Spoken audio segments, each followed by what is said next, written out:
Let's make a potholder with the potholder loom. This is an 18 peg loom, and we're going to make the triangle blocks potholder, which features a 9-patch design of 2 colored triangles. This easy loom weaving pattern is reversible and makes a great gift. It has a 6-row repeat, and you just do that 3 times. It's super easy. I'm going to show you how to do that today.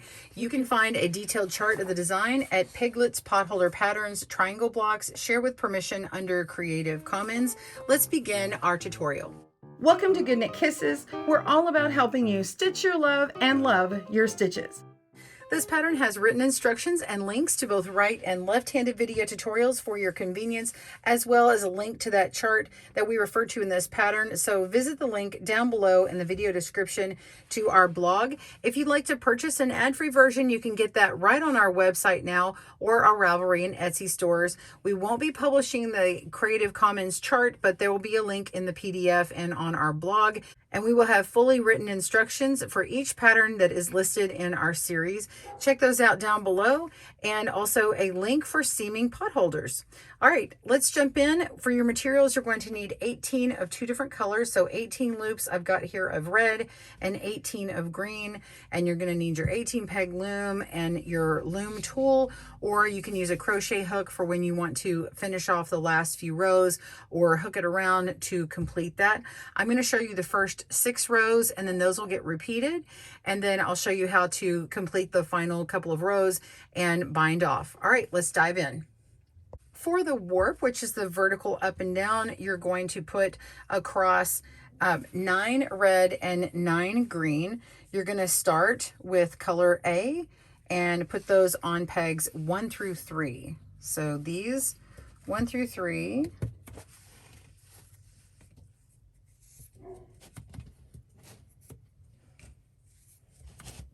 And then alternate pegs 4 through 6 with color B.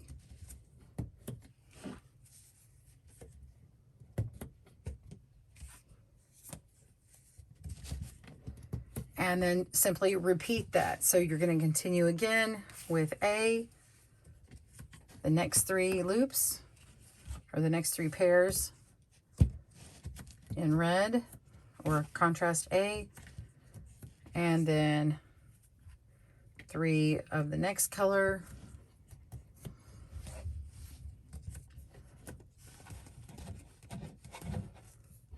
and continue along. And finish that and join me for row 1.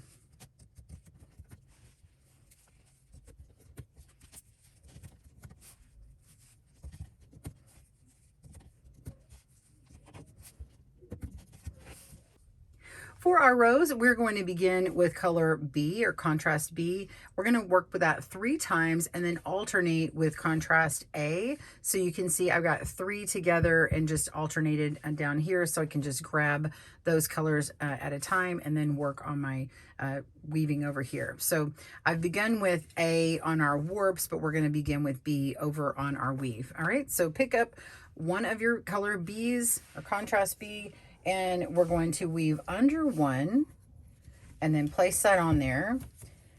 And we're going to go over 2, under 2. So over these 2, under these 2, and then over this last one, and then we're going to repeat. So under 1, over 2, under 2, over that last one, repeat a 3rd time, under 1, over 2, under 2, and over this last one. So you've repeated that 3 times. And now move on to row 2 with B again. We're going to weave under 2, and then we're going to go over 3. So under 2, over 3, and then under 1. Okay, so we're going to go under 2,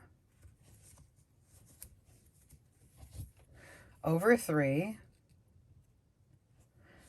and then under 1, but it begins with an under 2, so technically you're going under 3 at a time here. And then now is your next 3, and then you go underneath that last one, so you're repeating it 3 times. So essentially you're just going under 2, and then you're going over 3, under 3, over 3, under 3, and that kind of thing. So it just depends on how you want to look at it. Okay, so row 3 with B, you're going to weave under 4, over 2, under 4. Make sure you're going under each strand or both strands of the loop. Place it on peg 3. And then we're going to go over 2 and then go over, sorry, and then under 4 again. It's 1, 2, 3, 4. And then keep repeating over 2, under 4, and then you're going to go over these last 2. All right, so that's row 3. Now we're going to go on with contrast A, and we're going to do row 4, which is with A, we're going to weave over 2, and then under 1, and then over 1, and then under 2. So we're going over 2, under 1, over 1, under 2. Over 2, under 1, over 1, and under those last 2. Row 5 with A, we're going to weave over 1, under 1, and then over 3, 1, 2, 3, and then under 1, and then repeat that 3 times. So we're going to go over 1, under 1, over 3, and under 1,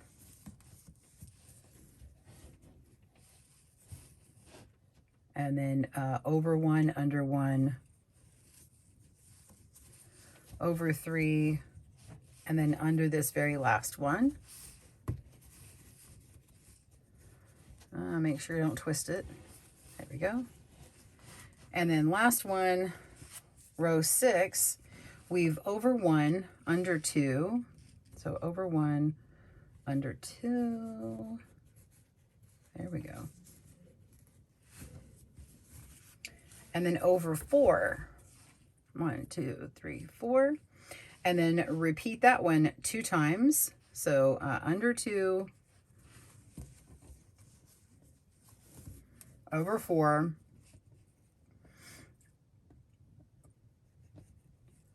and then, oh, sorry, that's repeated just the one time, I'm sorry. And then we have under 2, over 3. So under 2, over 3. Okay. So you've got rows 1 through 6, and you can see the clear triangle that's been formed here in the green. And then this one, once you put in the next 6 rows, it's going to look like a red triangle here.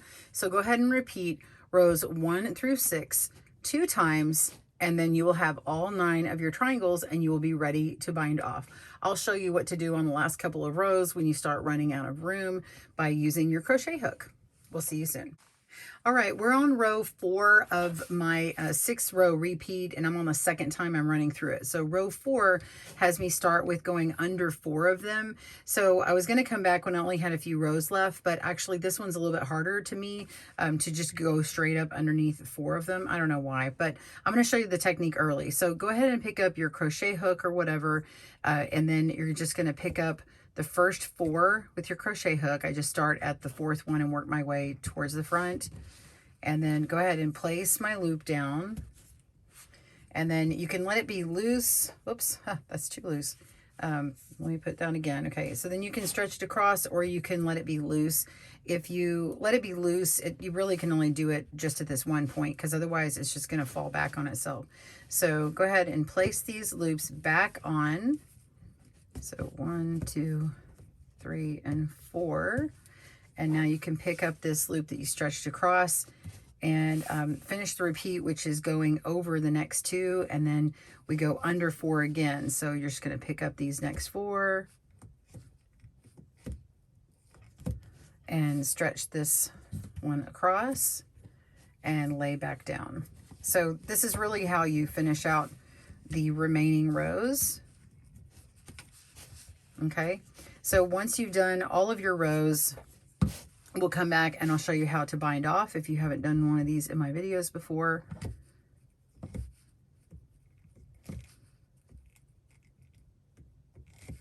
Just going to finish out this row, and it just goes and stretches over these last ones. So I've gotten off a little bit. Yep, see, I got off. Hang on. I picked up too many. There we go. Put that back down. We're going over two. Go ahead and place this. And because we're going over the last two, you can just leave that in place and then put these loops back down. And there we go. All right, so continue with the remaining rows. Pause your video. I will meet you back up to start binding off. Well, after you've repeated rows 1 through 6 twice, you have got all of your triangles and you're ready to bind off. So you're simply going to use a crochet hook to do that. I usually go across this top row here, and I actually go one down onto this side. It's just a thing I do.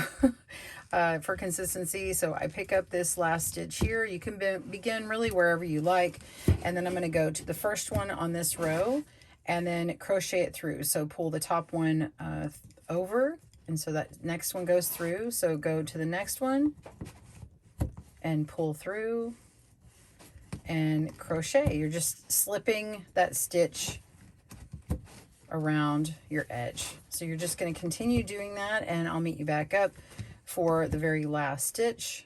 When you get to the end of a row, just simply go on to the next part. So I've already shown you what to do at a corner. All right, pause your video. I will see you there.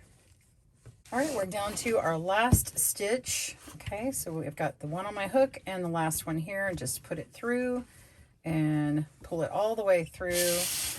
And then I just go on to that very first loop that I originally had and loop that on through to complete my corner.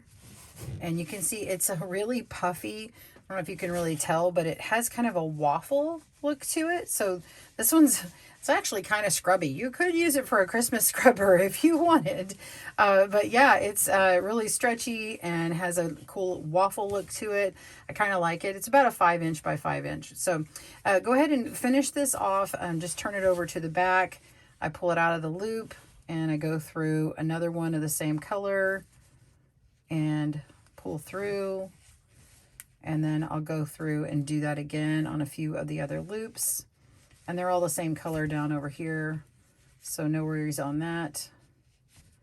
And let's go through another one, and that's pretty good. It's in there pretty well. So if you do use it as a scrubby, then you probably want to take some needle and thread and really tack that down, but for all purposes, most purposes, it's going to be just fine. So I hope you enjoyed this tutorial for our triangle blocks pattern, and it's nice and reversible. Enjoy, whether it's Christmas or another holiday season. I hope you enjoyed making a potholder, and check out our other potholder video tutorials down at the link in the video description below. Have a great day, and happy knitting, crochet, and loom weaving. Bye, everyone. Thanks for joining us today, where we help you stitch your love and love your stitches. See you again soon.